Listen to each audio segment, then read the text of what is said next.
What's up with y'all, man? Finna react to this video right here.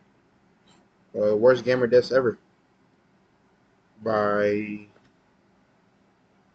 Simple Paint. Craft incident. On August 5th, 2005, 28-year-old Lee Sung-seop entered an internet cafe in Daegu, South Korea. He ordered a soda, logged into StarCraft, and began playing. Hours turned into days. Witnesses said he rarely moved from his chair, taking only short breaks to the toilet. By the second, Like, y'all gotta start. Like, come on, bro. This gaming stuff ain't this deep, bro. Like, not taking showers and moving and stuff and eating. Like, come on, bro. at night, he had been at the keyboard for nearly 50 hours. His posture sagged, his eyes bloodshot, but he kept clicking. The cafe manager urged him to stop, but Lee shook his head and loaded another match. At dawn on the third day, he suddenly collapsed. Paramedics arrived quickly, but he was unresponsive. At the hospital, doctors confirmed cardiac arrest brought on by exhaustion, dehydration, and blood clotting from immobility. He was pronounced dead shortly after arrival. The Pokemon electrocution. On July 9, 2017, in Iloilo City, Philippines. RP to him, though, man. I never played that game before, though, but I ain't never think it was that addicting for it. It's never that addicting to your life, bro. A 12-year-old boy was playing Pokemon Go with friends. I ain't gonna lie, Pokemon Go used to hit, bro. I never used to play it though, because I remember it was a time where I was watching it, and or basically like back in the day, they had said like a girl was playing it, and she got hit by a car. So I never played it, but I did try and play it like after it was like popular. I just didn't think it was smart. Wandered near a construction site while searching for digital creatures. Because I used to like play Pokemon back then, but I wasn't really that addicted to it. Like, I wasn't really that into it like that. The boy, holding his phone, climbed onto a metal structure close to overhead power lines. Come on, bro. Witnesses said he lost his balance and reached out for support. His hand made contact with a live electrical cable. A loud crack followed, and he collapsed instantly. Friends screamed for help, and bystanders rushed over. Emergency responders arrived quickly, but the boy showed no signs of life. He was pronounced dead from electrocution. Authorities confirmed that he had been distracted by the game, which led him into a dangerous area. The accident was covered by local news outlets and cited as part of a series of Pokemon Go-related fatalities worldwide. Like, there's so many people that died from Pokemon Go, bro. Like, I'm surprised they didn't get sued or anything. Where players, focused on the screen, entered dangerous environments. The Minecraft incident. On July 19, 2015, a 17-year-old boy entered an internet cafe in Pampanga, Philippines. He logged into Minecraft and began what became a marathon session. Witnesses said he played for almost 3 straight days, taking only brief naps at the desk. Staff grew concerned when they noticed he had not eaten properly and had barely moved from his chair. On the third day, as he leaned forward to type, his body went limp. He collapsed onto the keyboard and did not get up again. Friends called for help, and staff attempted first aid. Paramedics arrived, but pronounced him dead at the scene. But where is this at, though? Like, I don't understand how they allow these people to play games hours on end, don't say nothing to them, just let them rock, you know what I'm saying? And then be surprised when they die.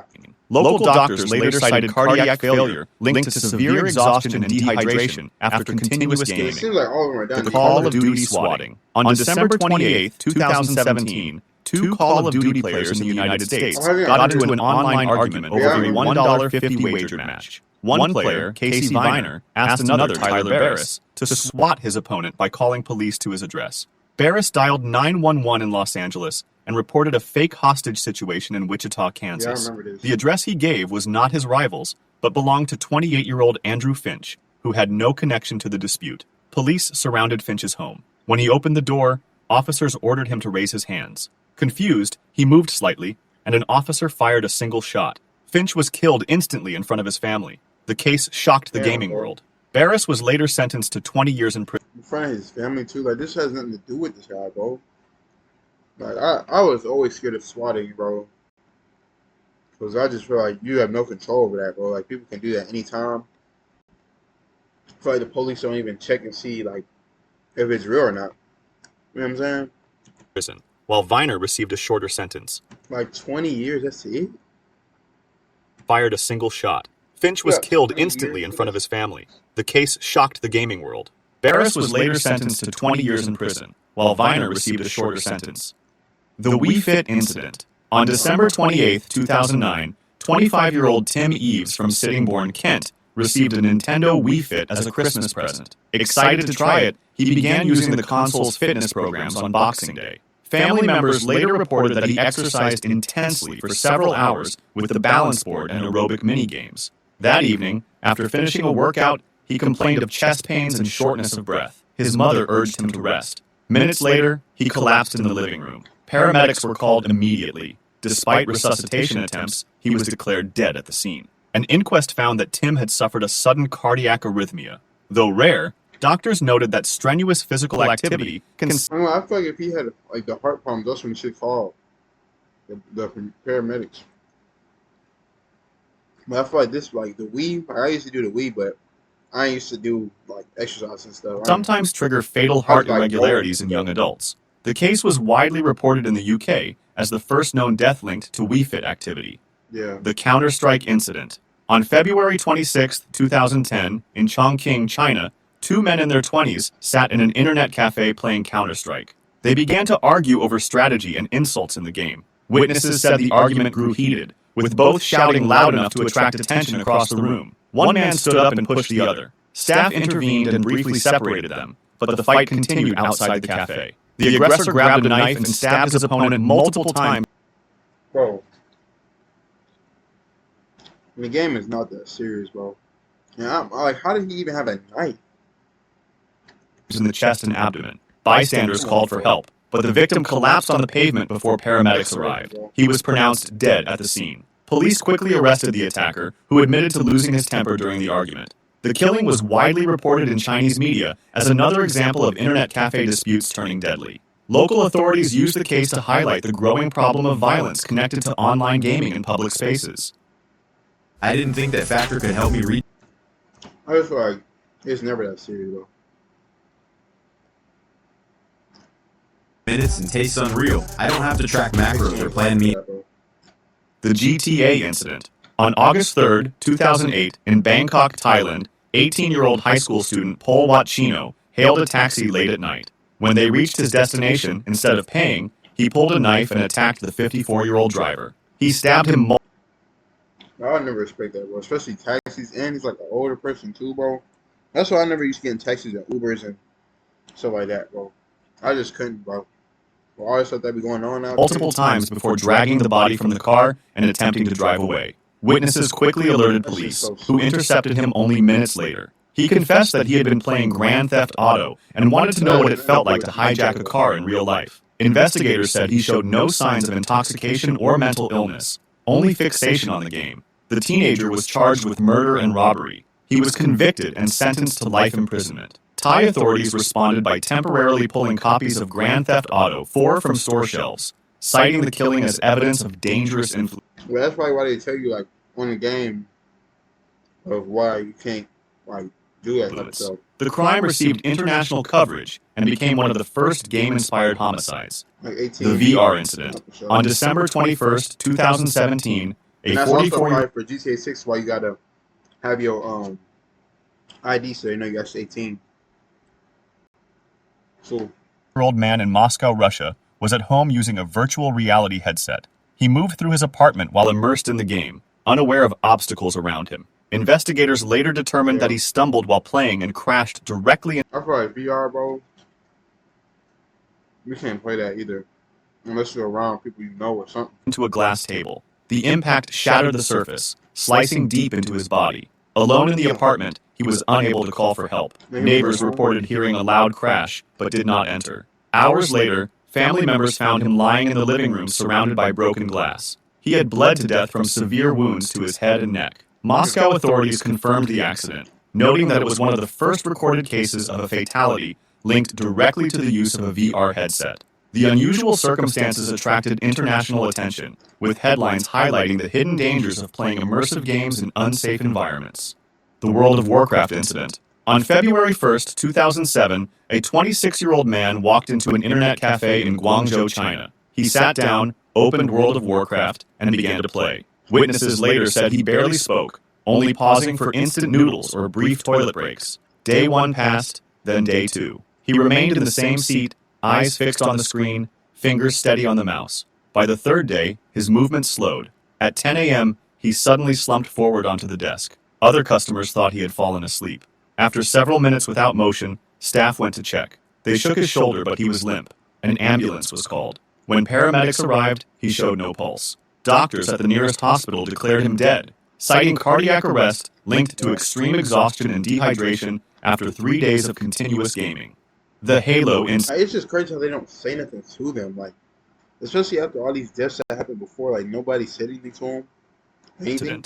On October 20th, 2007, in Wellington, Ohio, 16-year-old Daniel Petrick argued with his parents after they confiscated his copy of Halo 3. They had locked the game in a safe, believing he had become dangerously addicted. While they were out, Daniel discovered where the key was hidden and I ain't gonna lie, like, for this, I feel like in this situation, bro, if you know that you gonna leave your kid alone, bro, and they really addicted to something, they're gonna find the key, bro.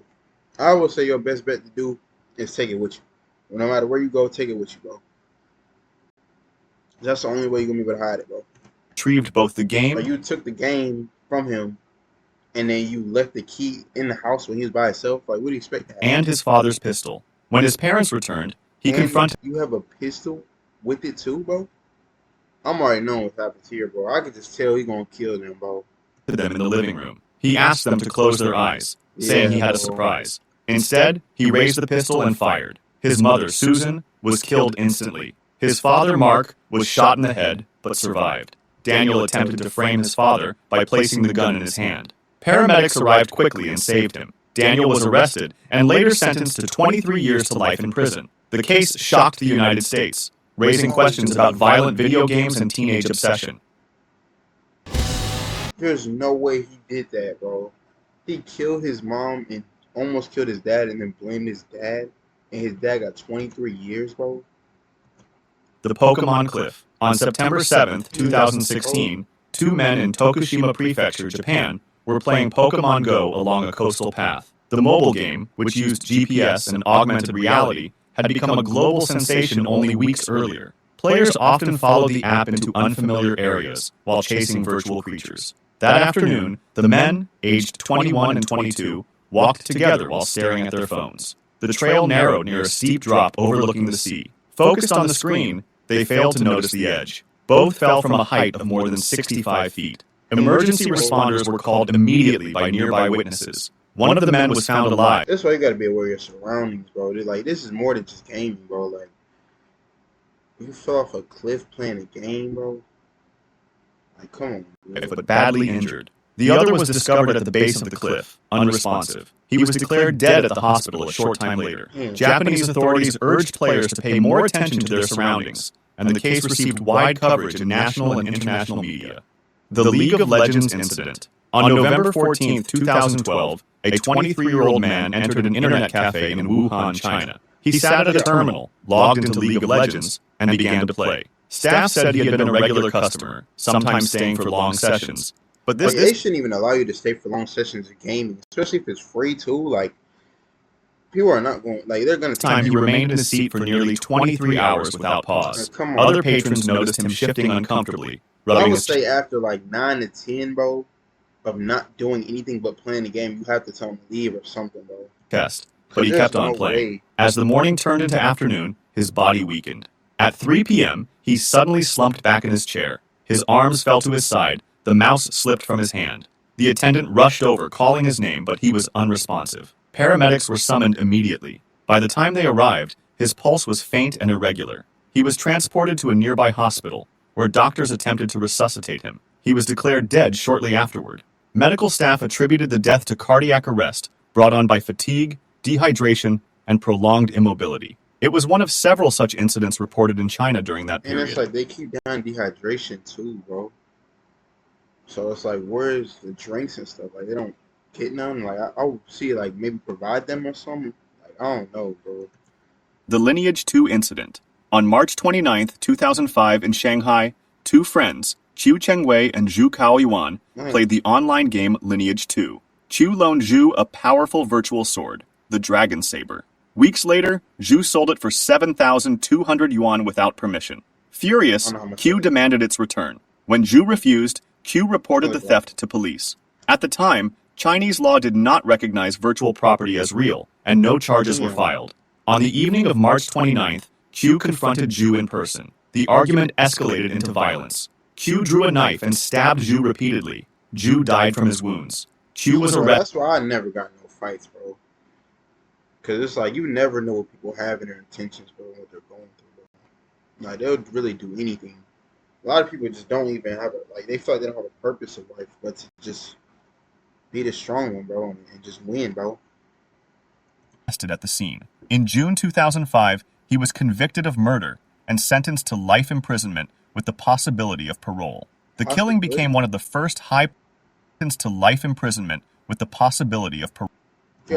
The killing became one of the first high-profile cases linking disputes over virtual items to real-world homicide, sparking debate in China over the value and legal status of digital property.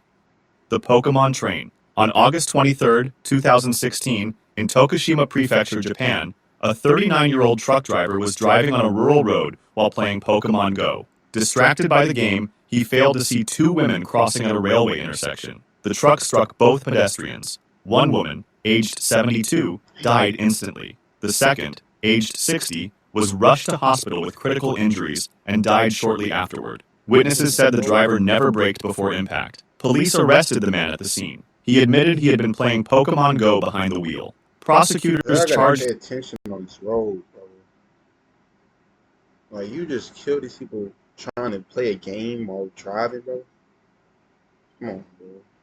Him with dangerous driving resulting in death. The case made national headlines. It's like it's not even the people, it's you too, though, bro. Like you damn near can die trying to play a game, bro. And put other people's life in Japan, where the government had already issued public safety warnings about the game. Following the tragedy, Niantic, the game's developer, added new warnings for players not to use the app while operating vehicles. Despite the changes, the Tokushima crash remains one of the deadliest incidents linked to mobile gaming distraction. If you enjoyed this video, subscribe. That's it, man. Hope you have a great day, man. More videos today, man. Love y'all.